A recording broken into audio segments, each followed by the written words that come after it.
Turi kwigenekerezo rya 12 imyandagaro wo mwaka 2019 nshuti namwe bagenzi ndabaramukije ndabaha nikaze ku rubuga rwa televiziyo Renaissance akora makuru mugiye gushikirizwa muri mugwi Kirundi muri kanukanya ingingo nyamukuru ziyagize Pascal Nyabenda ngo uwo wese yipfuza gutaha kandi yarashatse gutembagaza ubutegetsi mu 2015 ngo amenyeza ko azoshikira mu minwe y'ubutungane ni nyuma yaho umugwi Senarede ufatiye ingingo yo kuja mu matora yo mu 2020 Abarundi barabandanya kwicwa bongera bahagarikwa bidaciye mu mategeko tubisanga mu cegeranyo gisohoka burindwi ca SOS torture murano makuru yacu turakurikira kandi kigabane kwisoko gitorokanywa n'urunani rw'amaradiyo uyu munsi bakatubwira kuvyerekeye ikiza ca Ebola naho mukanya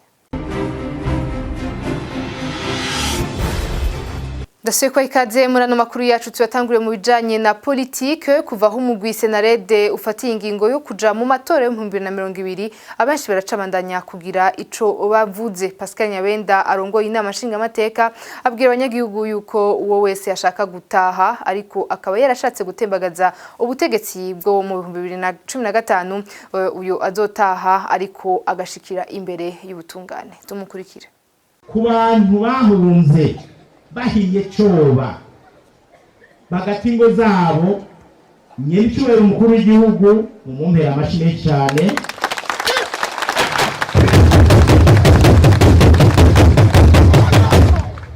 ntasiba kubatera kama ababwira ati nimutahe nimuhunguke nimuze twubakira igihugu hamwe nimuze dutegurira amatora hamwe abo rero ataco bagirizwa bataronderwa n'ubutungane barahawe ikaze natwebwe nk'abaserukira bene igihugu abatowe na bene igihugu kandi nabo nyene tubaserukira kuko niyo turiko turatora amategeko nabo nyene turabiyumvira tugatora amategeko nabo nyene yoborohereza natwe turabateye akamo abo nibaze kugira ngo twubakire hamwe igihugu nibaze kugira ngo dutegurire hamwe kazoza keza igihugu cyacu ariko bitandukanye ibintu wewe uziko uronderwa n'ubutungane wewe uziko washatse gutembagaza ubutegetsi bikaguta kwa amazi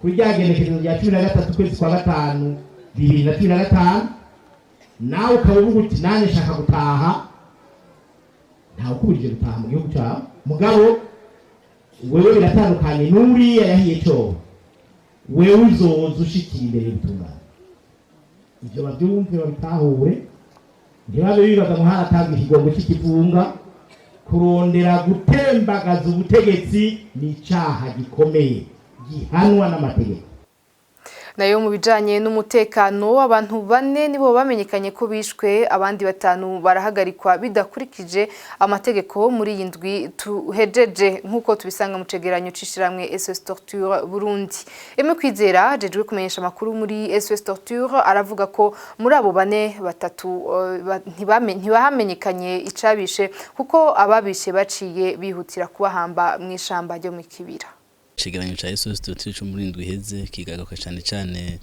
ku ihohoterwa ry'agatekazi na muntu ryakozwe mu gihugu dufata uhereye cyane ku bwicanyi bwahitanye abantu 4 harimo 3 batowe ibiziga mu ishamba ry'imeza rya Kibira kuri umusozi wa Nderama muri commune ya Bukinanyana intara ya Cibitoke hari kwigenekerezo ry'umunani imyandagaro 2019 dufatiye rero ku biharuro by'abantu babandanya batogwa ibiziga hirya no hino mu mashamba cimeza mu nzuzi canke mu biyaga SOS torture Burundi bandanye hamagarira igipolisi hamwe n'amaparke kutihutira gufuba abantu babato ahubwo cyane kwihutira kugira amatohoza kugira ngo hamenyekane abo baba bagandaguwe hamenyekane igituma baba bagandaguwe hongera kamenyekana n'ababagandaguwe bashobore guherezwa ubutungane bubakorereko kugira ngo hacibwe imanza zibereye n'ababuze abo bashobore kuronka ubutungane mwico gihe hanyuma SOS torture Burundi buga kandi ingene umuntu agira kane yazize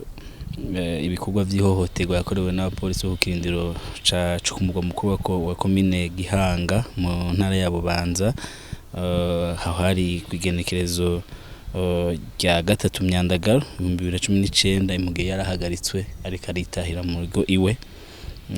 Musho nyene kandi SOS Total Burundi ishira habona ihagarikwa riciye inyuma y'amategeko ryakorewe abantu batanu, bane muri bo bakaba bahagaritswe n'inzego za gisirikare biciye kubiri n'ingingo y'123 y'itegeko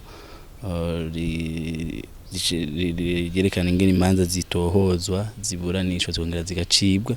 SOS Total Burundi ihagarika umutima kandi no kutihanganira mu vya politike bibandanya vyibonekeza muri no misi, aho hirya no hino mu gihugu tubona abantu babandanya bagirirwa ibikorwa bifatiye ku vya politike, hama bikaba bibura igihe c'amatora kitoroshe.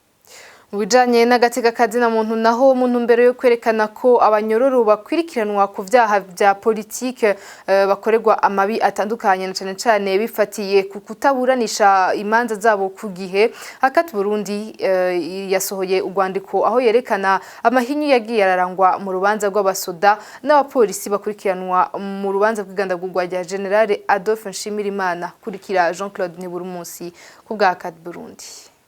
Abakurikiranwa muri urwo rubanza ni Caporal Chef Alexis Sebahene, Caporal Chef Ernest Nyabenda, Adjudant Sengiyumva, Caporal Chef Jean-Claude Muhimpundu, APC Mathias Miburo, APC Philibert Niyonkuru hamwe na Adjudant Kadobiro Mugisha. Bose bahora mu gisirikare ca kera citwa FAB mu gihe hari ingwano zigihuza n'imigwi ya Gwana. Bose bahagaritswe baciye batwarwa mu biro vy'iperereza. Mu biro vy'iperereza rero barakorewe amabi atandukanye y'ihohoterwa rya kiremwa muntu mu gihe bariko barumvirizwa n'inyamiramabi, kandi iyo nyamiramabi nayo ikabumviriza ata mushingwamanza ariko arabafasha nk'uko bisanzwe bitegekanijwe n'amategeko y'igihugu kambere na mpuzamakungu. Abakurikiranwa muri urwo rubanza bararengukijwe imbere y'umushikirizamanza, uwo nawe abumviriza atamushingwamanza nawe nyene abumviriza kandi bibujijwe n'amategeko. Abahejeje kubumviriza naho nyene basura kurenga ku ngingo y'amategeko, babasubiza mu biro bikuru vy'iperereza kubapfungirayo. Itariki 4 rero z'ukwicenda mu 2015 niho bahava barungikwa mu iborero rikuru rya Gitega. Mu kw'icumi na rimwe mu 2015 abo bakurikiranwa ku caha bararengutse imbere sentare inkuru y'igihugu ya Bujumbura, aho bari baje kwiga kuvyerekeranye nuko bobandanya bapfungwa canke boburana bidegemvya. Ico gihe sentare yemeje kubandanya bapfunzwe. Ivyo navyo twovuga ko vyabaye mu gihe kirenze cane, kuko amategeko y'igihugu avuga yuko iyo sentare yateza kuvyiga mu minsi 15 bafatiye aho bagiriye ku rupapuro ruhagarika. Amasango menshi yo kuburanira mu donido yarabayeho, ariko dufatiye ku tariki ya nyuma aho urubanza rwagiye mu mwiherero tariki 11 z'ukwezi kw'icumi 2016, urubanza rwaragiye mu mwiherero mu gihe bari baje kubumviriza. Ico gihe hoho bari barose n'abashingwamanza babafasha kuburana. Uru rubanza kandi rwarabayemwo ko rumaze igihe kinini cyane rutariko ruraburanishwa. Aha twovuga yuko rumaze imyaka 4 irenga ruri imbere ya sentare imwe. Tukaba tusaba rero ubutungane bw'u Burundi ko bwo kubahiza amategeko cane mu gukingira abakurikiranwa ku vyaha nk'uko amategeko y'igihugu abakingira. Dusandukira n'amakuru yacu mujanye n'ubutunzi, ngo ubutunzi bw'igihugu bimwe byo muri Afrika ngo bujanwa mu bihugu byo hanze biciye ku bategetsi bakorera amareta yabo bakaja kubitsa amafaranga yabo muri ivyo bihugu. Banyene amafaranga ntibarihe amakori ari nayo afasha leta mu kugira imigambi y'iterambere, inyubako n'ibindi. Ico kikaba ari cigwa cagizwe na Professeur Leonidas Ndikumana, umuhinga mu vy'ubutunzi. Ingorane ibihugu byo muri Afrika n'ibindi bihugu biriko biratera imbere, usanga ubutunzi bwabo bugenda mu yandi makungu atana hamwe byanditse muri bitabo vya leta. Ugasanga rero ubwo butunzi bushitse hariya ntibuzotanga itagisi, ugasanga rero leta irahomvye. Leta si leta yonyene ihomvye, n'igihugu cyose gihomvye, kuko ayo mahera agiye hariya ushobora kuba gukorera ngaha agatanga akazi, abantu bakaronka akazi, leta ikaronka amatagisi kugira ngo ushobore kubaka ibitaro, yubaka amashuri, yubaka icambere cyo nobabwira nuko ayo mahera agenda hari sukuva saya ba commerçant abagwiza tunga sibo bonyene nubwo babona bonyene bari ngo kenshi urasanga ari ari ubutunzi bw'abantu bitwa ngo nibo bakorera leta b'abategetsi bari bajejwe ubutunzi bwa leta ahubwo bofashije leta rero bakaca bifasha nabo hanyuma kubera urumva ari amahera baronse badakoreye kugira bayagumize ngaha biragoye ko botiza gusigura iyo bayakuye icyo gituma rero baca bafata bati bayajane hanze ko bashobora kuyanyegeza ntagire ubabaza usanga rero n'ikibi nuko hari ibihugu bimwe cyo bita les paradis fiscaux usanga batabaza nta kibazo babaza iyo utwaye amahera bagufasha kugira ngo yanyegeze kubo niko kazi niko baronka abantu benshi bacana amafaranga iyo ni ngorane kuko twabivuze muri higaniro usanga Afrika nubwo iri kuyatera imbere buke usanga hikenewe byinshi. Mu kurangiza n'amakuru yacu ni wa mwanya w'ikigabane kw'isoko mutegurirwa mugashikirizwa n'urunani rw'amaradiyo RPA Inzamba hamwe na televiziyo Renaissance uno munsi gishimikira ku mugera wa Ebola uraje shinga karere turimwo mbere n'isi yose. Emile Nibasumba ari kumwe na Parfait Mudasigana nibo bagira bakidushikarize. Abantu barenga 1700 nibo bamaze guhitanwa n'ikiza ca Ebola muri Republika Iharanira Demokarasi ya Kongo mu mwaka umwe gusa. Iyo ndwara ikabishobora gutandukira ibihugu bibanyi hamwe abategetsi batohamerera amagabo. Twaganiriye n'umuganga w'umurundi hamwe n'uwundi wo mu gihugu ca Kongo kugira badusigurire uko gifata. Baranatubwira n'ukuntu umuntu yocirinda muri iki kigabane kw'isoko cyo kuwa 10 myandagaro mu 2019 mugiye gushikirizwa na Emile Nibasumba hamwe na Parfait Mudasigana. Ikiza ca Ebola kiri muri Afrika kuva mu myaka ya 70. Ishirahamwe mpuzamakungu ryitaho amagara y'abantu ku isi OMS riherutse kumenyesha ko indwara ya Ebola ari kiza gihanze isi yose. Sivyo Gatieri Bigirandavyi. Ebola ni kiza ruhonyanganda. Kuva muri myandagaro mwaka wa 2018 kugeza kwa 2023 mu mwaka wa 2019 ivyegeranyo by'ishiramwe OMS vyerekana ko iyo ndwara yafasha abantu barenga 2500 igahitanamwe abarenga 1750. Kuwa 16 mu kakaro no mwaka akaba ariho komite jeje gutunganya ivy'amagara y'abantu mw'ishiramwe mpuzamakungu OMS yatangaza ko Ebola ari kiza gihanze amakungu. Ico kiza cari gifashwe nk'ikiriko kiriha inkumbi kw'isi. Iyo ngingo yafashe nyuma yuko hari umuntu ahitanywe n'ico kiza mu gisagara ca Goma. Kubwo ivyegeranyo by'ishiramwe OMS Ebola ishobora kwica kugeza ku bice 50% y'abafashwe. Ariko igihe hegera kwiyadukiza muri Afrika y'uburengero OMS yavuga ko iyo ngwara ishobora kwica kuva ku bice 45% kugeza ku bice 90% by'abanduye. Ico gihe heruka kwaduka hari kuva mu mwaka wa 2014 kugeza ku mwaka wa 2016. Muri iyo myaka yiziza ibihugu byo muri Afrika y'uburengero aho yagenda irandaranda iva mu gihugu ija mu kindi kuko yavuye mu gihugu ca Guinea igaca mu gihugu ca Liberia idasize inyuma n'igihugu ca Sierra Leone. Ico kiza ca Ebola catanguye kuvuga ubwa mbere mu mwaka wa 1976. Ico gihe cadukiye rimwe ahitwa ubu akaba ari muri Sudani y'Amajepfo n'ahandi hitwa Yambuko mu gihugu ca Republika Iharanira Demokarasi ya Kongo. Yambuko rero akaba akarere kegera uruzi rwa Ebola ari nako rwahavuye ruhizina ico kiza. Iyo ngwara reka yinjira mu bantu iciye mu maraso nko mu gihe cyo kubaga ibikoko vyanduye. Ivyo bikoko navyo akaba nk'agahungarema kaji vyamwa, impongo, inkoto, ibinyogoto biba bibazwe vyapfuye. Turetse ibikoko vyanduza abantu, umuntu afise uwo mugera wa Ebola arashobora kwanduza uwundi muntu. Nico gituma twegereye muganga Yves Laurent Bizimana kugira tubwire uko ico kiza candukira. Ishobora kwandura binyuze ku muntu n'uwundi canke ku bikoko n'umuntu. Ni kuvuga ibikoko aho bagiye barayibona ni wasanga hariho ibyo bita ama singe canke ubuhungarema ayo ashofsuri canke amagori.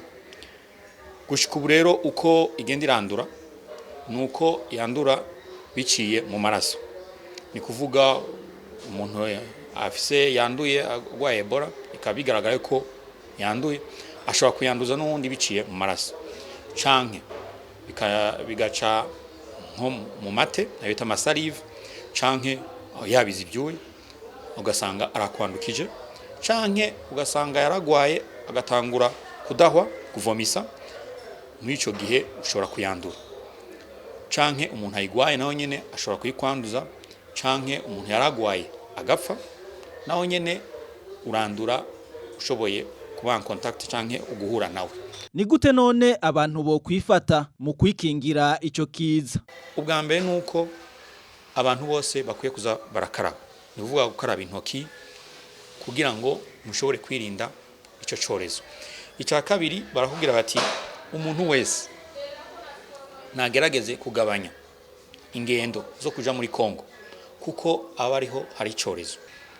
Ikindi naco nuko no mu mipaka abantu bose bava muri Kongo baza mu bihugu bitandukanye hategerezwa kubaho ukuntu bakwiye kubakurikirana, ni kuvuga mu kubapima umuriro imbere yuko binjira mu kindi gihugu no kubaha impanuro kugira ngo mu gihe hashoboye kwigaragaza ikimenyetso cy'umuriro yirukira kwa muganga kugira ngo bashobore kumufasha. Kubijanye n'urucanco, ugo rucanco ruterwa cyane cyane abaganga n'abandi bantu bafashanya kuvura abandi, ariko umuntu wese yaronkeje ugo rucanco nawe nyene ategerezwa gukurikiza amabwirizwa y'isuku nk'abandi, nk'uko bisigurwa na muganga wo mu gihugu ca Kongo Sofoni Kyakimwa, icegera c'uburongo ikigo cakira abagwayi ba Ebola mu karere k'ubuvuzi ka Butembo mu ntara ya Kivu yo mu buraruko.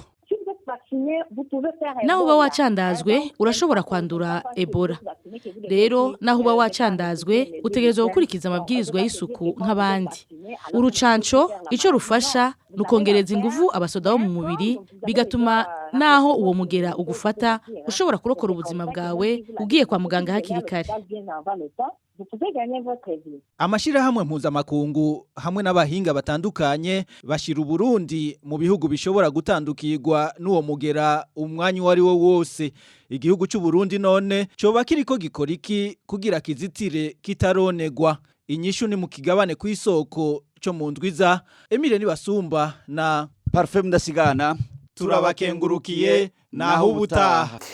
Ni kuri ico kigabane kw'isoko tuciye turangiriza ano makuru yacu. Ndabashimiye ko mwadukurikiye naho ubutaha.